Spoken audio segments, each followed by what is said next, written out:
Today we get to shine a light on ADL Support Services. The founder and director is Lisa River. She joins me in the studio this afternoon. Lisa, lovely to see you. Thanks for coming in. And you. You know, it's just before we talk about your business and you and I see each other at a lot of events. You're very charitable, aren't you? Thank you. I definitely love myself an event, and obviously love myself a good cause as well.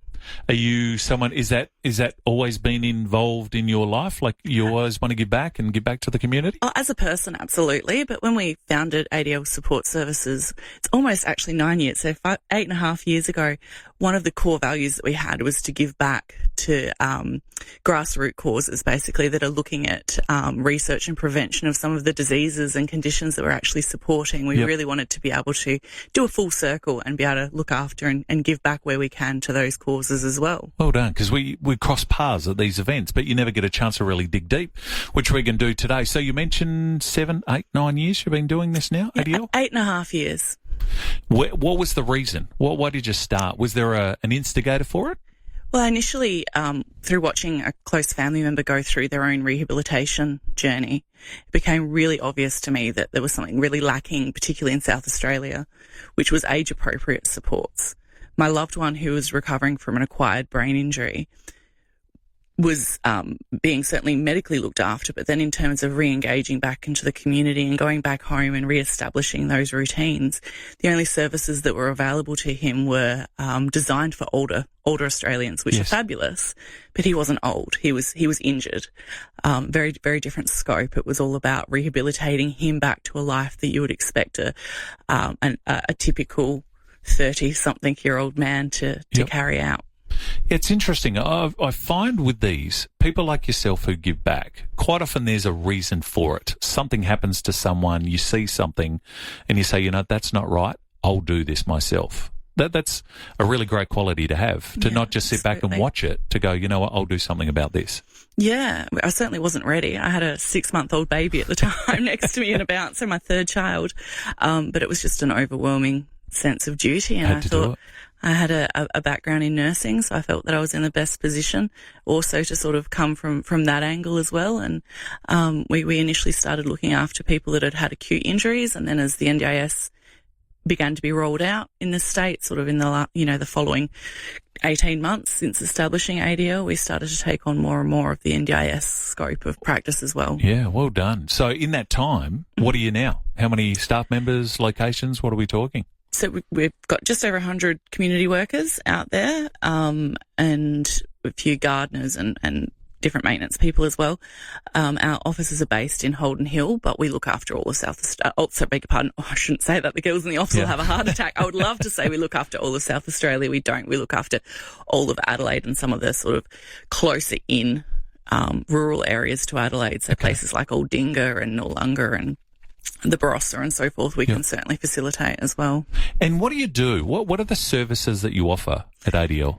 So we're core providers. So we're looking after, so the services we are looking after under the NDIS are things like self-care, community access, social participation and domestic support, meal preparation, helping with planning of meals and actually going to the shops and making those lists and then looking at the sort of the best items to, we're all living under pretty hard budgets at the moment, aren't we? So looking at, how we can stretch a dollar for our participants as well around, looking at their budget and going, okay, what can we sort of buy and prepare in bulk and we can keep in the fridge for certain days and safe storage of food and stuff like that, super important as well. So you do a lot. Yeah. And again, And you would see the importance of that or the benefit of that too, the reward of that, if you like.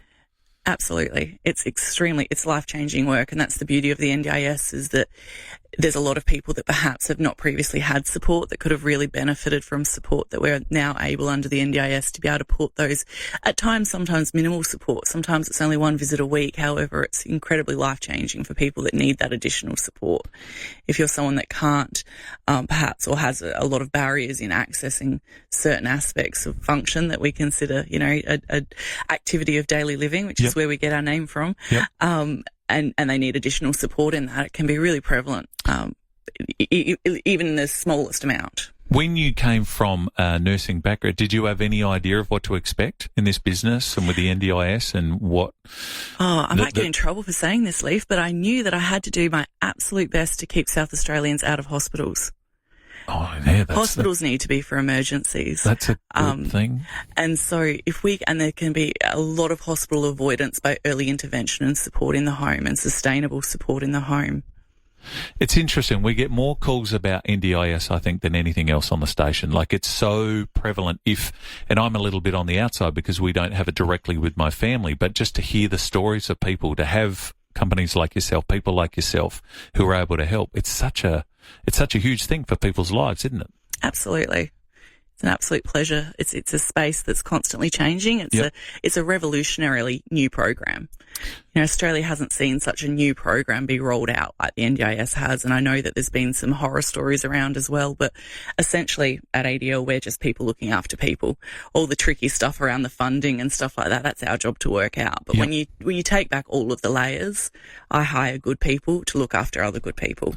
So we work out the rest ourselves. All the good things you do, all the rewards you get out of it, is there challenges in the way? Are there ever things that is difficult for you? As you say, it's a big rollout. Yeah, absolutely. Look, there's always going to be an element of challenges with dealing with different sort of changing rules and stuff like that, which we, for the most part, in our core support vertical, I'm not speaking for the entire NDIS, but for our core support vertical, we actually welcome a lot of the changes because what it's actually doing is it's making the scheme that is NDIS more sustainable. We want to see it stick around forever because we know how powerful it can be when it's used in the right dose. Yeah. So we welcome a lot of the changes that's tightening that rank around the people that perhaps aren't doing the right thing, and also ensuring that we can be here for a long time supporting our South Australians or Australians as a whole. We are talking to Lisa River, founder and director of ADL Support Services, as we shine a light on NDIS month. When you tell people what you do, what are the questions? What are the number one, number two things that people talk to you about? Is there a reoccurring question or thought that people have? A lot of people, particularly, and I'm a little bit of a crusader for it. I'll often strike out. One of my ethoses in life is make friends with strangers, talk to as many people as you can all the time. So sometimes I'll see people working and I'll have a bit of a chat to them and I'll tell them what I do. And a lot of the time they'll say, oh, I've always wanted to do that. How do I get into it? Which we love. We get really excited with that question because the reality is what you need to do to initially get into it is get in touch with us. And we've got huge amount of entry-level positions. We've got training. We've partnered with some RTOs where we can actually put people through training to be able to join our ranks. Sometimes the training entry point is as little as a week's commitment for a training course that's fully funded, and we can get people into roles. I've got a huge passion of bringing, essentially to work in our industry, baseline, you need to be a person. Yep. And you need to know a person. Chances are we all do. Therefore, you know how to look after somebody because we've all looked after each other in essentially, there's obviously other skills we need to build onto that. But people that work in retail and hospitality and stuff like that are turning into great workers because they deal with public all day long every day.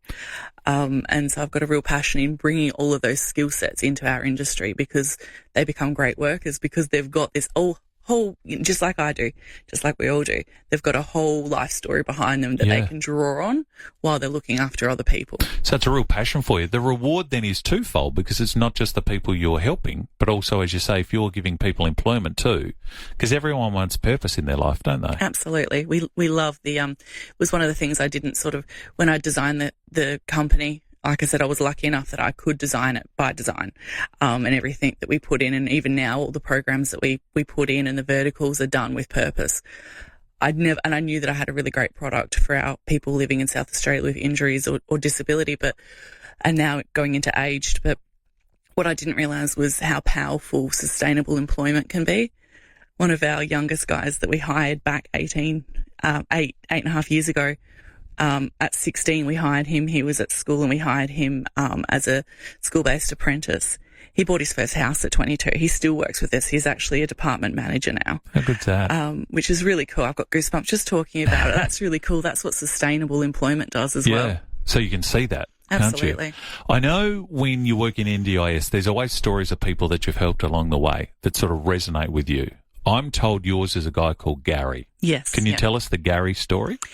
Yeah, Gary was somebody that had worked most of his life, actually. He worked at a factory, Ingham's chicken factory. There you go. There's a free plug, Ingham's. He finished up about 5 years ago, and he knows that I'm sharing this story, and he's quite proud of it. He had a significant stroke, which then led him to no longer be able to continue working at Ingham's. His whole life was working. All of his friends and his network was through working, but through having this stroke, he was then unable to return to his pre-employment duties and became someone that was disabled and living at home, and he became incredibly isolated because of it. Through that process, he was put on the scheme, not by us. He came to us after he was put on the scheme, and we were able to re-engage him back into the community because he'd lost contact with most of his friends because those friendships were based around seeing each other every day at work.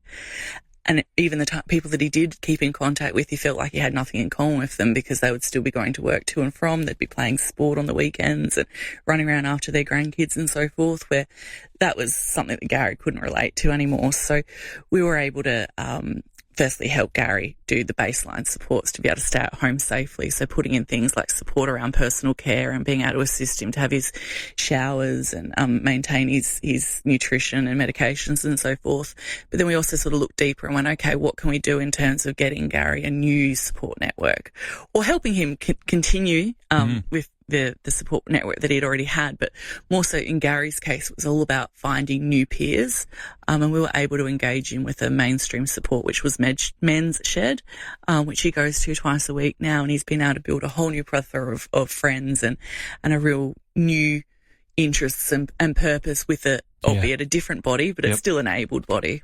And that's what people are after. People are after purpose. That must be so rewarding. That must be the best part of your job to see that, to see from point A to point B. And we've talked about it on the show with experts where they'll say that social isolation is the number one pandemic in this country. Absolutely. It's people on their own who have nothing, you know, and if you can be the conduit for something else, the change, imagine how happy he is now from where he was. Absolutely. And now he's become, like I said, a huge role model for our company. And like I said, I have no doubt that Gary is not listening right now, but also you can see from what the support workers are reporting to me, he's becoming a real mentor to others that he's coming across in Men's Shed that might be going through the aging process or might be going through an acute injury or disability like Gary was.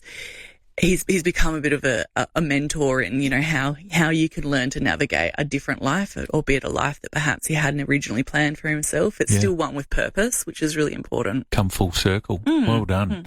Well, thanks for coming in. Last question for you. The 5AA listeners, people who are listening, thinking they want to get some assistance with NDIS, what do you tell them? What's the one thing we should take away from the chat today for people that might need to use your services?